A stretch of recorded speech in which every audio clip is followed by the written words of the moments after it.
With consumers being told to brace for an increase in the price of flour, there's a call for the government to consider alternative sources of import to minimize the effects on consumers. Prince Moore has details.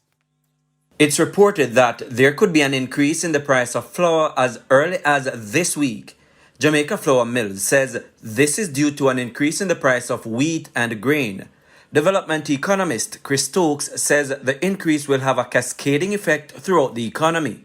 I think like flour touches so many of the most basic food items for such a wide range of people that in my estimation, it is a material blow, it's a material eating into the purchasing power, disposable income for such a wide swath of people. Because if you think about it, there's a wide range of basic food items that are going to be impacted. I'm a little surprised that it took so long to see these increases coming in.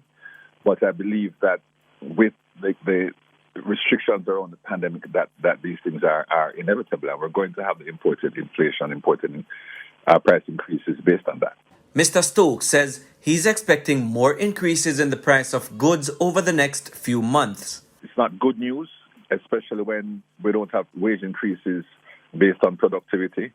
In a situation where the Bank of Jamaica is focused on containing inflation, it becomes a concern when those prices rise and a person's ability to earn through entrepreneurship or through their salaries remains relatively fixed. And I think it's problematic, and I expect to see some more of it over the next 12 to 18 months as the whole logistics issues globally work through. And Mr. Stokes says there's an opportunity for the government to address inefficiencies in the country's food supply chain.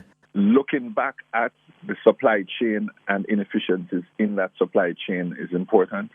I am not, as many people know by now, in favor of any sort of price controls, but I think there's an opportunity here to look at whether it's taxes or infrastructure costs involved in bringing things in that the government absolutely ought to look at, as well as generally the businesses need to be looking at alternative sources, maybe closer suppliers and so on, so that the impact of reliance on the supply chain that is global and far away is not as strong.